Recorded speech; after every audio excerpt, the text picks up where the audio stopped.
Verneri Pohjola, thank you for joining Jazz Club Jury here at April Jazz. Thank you. Pleasure is mine. Good to have you. I'm going to talk a bit about your history for the audience that don't know about Finnish jazz, the Finnish jazz scene in general, in your opinion, and then a bit about Ancient History, your latest release. Yeah.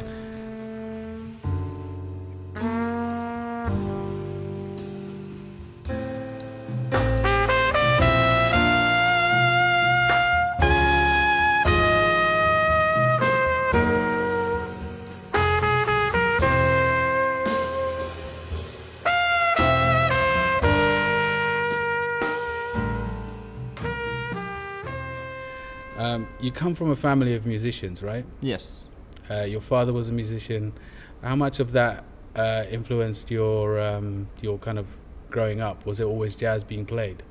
Well, not really. I mean, at home, well, actually, my mom and dad divorced when I was 2 years old, so I lived with my mom, and well, she listened to some, fair amount of music, of course. Like, for example, Chick Corea was one of her favorites. Okay. So it's always a favorite. Yeah. So there was a fair amount of music at home, but not really a pressure to start playing myself. So, and actually, my mom tried to put me on piano lessons, but I resisted. So. What was brings me nicely onto my next point. I mean, what was the reason for picking up the trumpet? I mean, what was the comparison you made between the piano and the trumpet? Was there a comparison? Well, I mean, I just simply didn't enjoy playing the piano at the time, especially classical piano. That's how many people start off. Yeah, I know. For me, playing computer games was much more important than that at the time. But then I started to be more and more, like a fan of film music, and especially, John Williams stuff, Indiana Jones and Star Wars. Yeah. And my brother actually plays trombone, and he had already been playing 3 years, and I heard him playing in an orchestra, and they played Indiana Jones theme, and I thought that, this is the coolest thing ever. And I wanted to join, so I had to pick up an instrument, and already, like right after the concert, I went to the guys who played trumpet, and I wanted to try the instrument, and I had an okay sound like right away.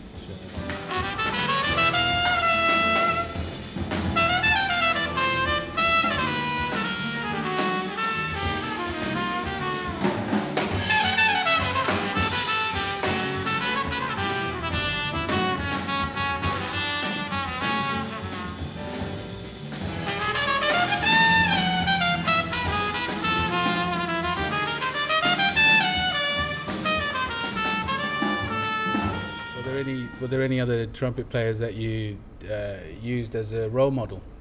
Well, yeah, later on, yes, very much so. I mean, of course, Miles Davis has been a big influence, Yeah, I heard some of that in your earlier music. In fact, there was a lot of Miles Davis-y kind of flavors to the earlier music. If you're a modern trumpet player and you say, I haven't been influenced by Miles Davis, then you're obviously lying. Yeah. But then there's this one really special guy from Norway, Per Jørgensen, who's also he's been an influence to, for example, Arve Henriksen and those younger Norwegian musicians. Yeah. And I heard him live for the first time in Helsinki in 1998, I think. And that was a life-changing experience, so to speak. I mean, I never heard anybody play trumpet like with that kind of presence, and he didn't really play anything so complicated, but it was like, and after that was an eye opener, and it kind of just very much so completely sank you into the music. What changed for you after being awarded the Pori Jazz Musician of the Year in 2004? And that's another major achievement in your earlier career? Yeah, and I think it was a part of those really important events that make your self-esteem grow stronger, and then you start to believe in your career more and more. And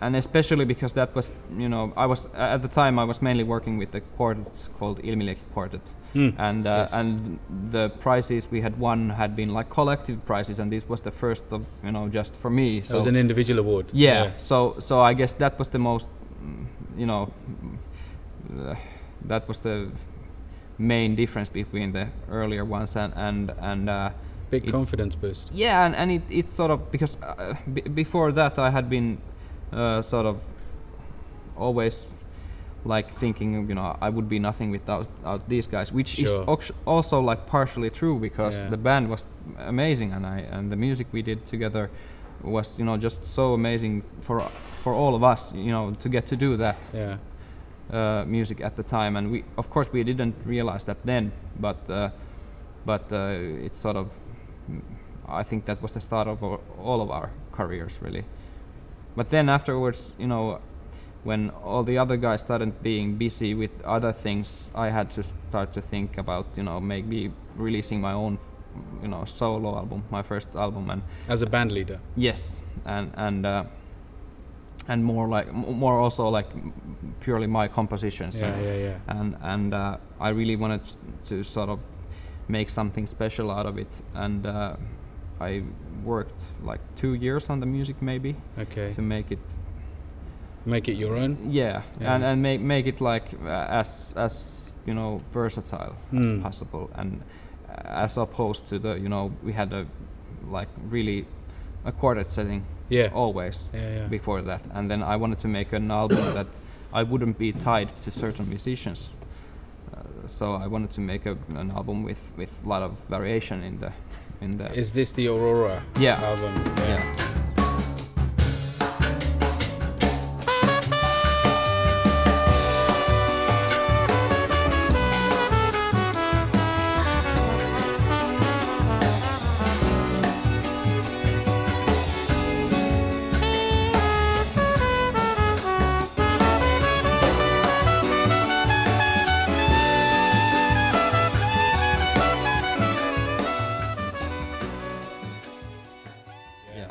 That's fantastic, by the way. Thanks. There's been a lot of press out there saying that you're on the verge of becoming a musician of international flavor. Is this important to you? Well, of course. I mean, it's the, you know, it's the dream. I mean, it's the that's the, you know, best thing that I would imagine for myself. I mean, of course, like, for example, traveling. It's like, you know, the level 2. You know, it becomes more difficult to play because there's always something. You're never in your best condition when you're playing abroad. So. Have you always played in Finland? I mean, have there been gigs or performances outside of Finland? Yeah. I mean, already with Ilmileki Quartet, we played quite a lot outside Finland. Mainly in Europe, but also we played a couple of times in New York and Rochester Jazz Festival, and then like Canadian festivals, and also in Australia. So you've done a bit of traveling already. Yeah. You just want to travel more. Yeah. But and also the difference is if you start to travel by yourself as a soloist for bands, so that's also a different thing. So you have to get used to it, and sort of I'm so used to, you know, traveling with my band.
how do you feel about the Finnish jazz scene as an export? Do you see yourself the ambassador of Finnish jazz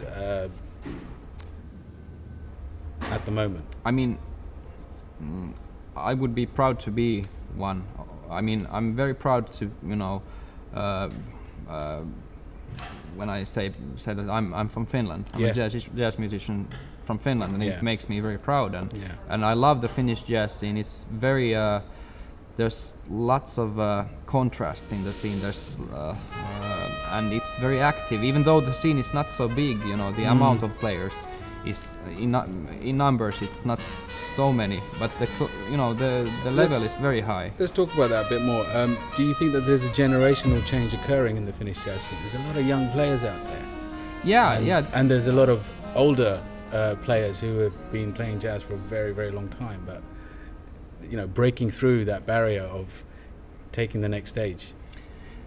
I think because, you know, if you think, for example, Denmark or Sweden, they have a lot longer history with jazz musicians. Yeah, they had, you know, they've had a lot of import coming through as well. Yeah, I mean, whereas Finland has had none. Yeah, and I think that the jazz scene or jazz music has reached the point in Finland where it's not anymore, you know, an elitistic, you know, culture. Yeah, it's more like more open. Yeah, and younger people are sort of taking it to themselves and sort of combining it to what they're doing, you know, in their lives. Other music. I mean, some people might think it's not pure jazz, but it doesn't have to be. I mean, exactly. It's sort of, you know, just, you know, pure jazz is just the tip of the iceberg. Absolutely. So I read that you've talked about pressure when it comes to hearing critics speak so highly of you after releasing, you know, some of your output. How do you use this to further refine what you produce and create something even better than the last?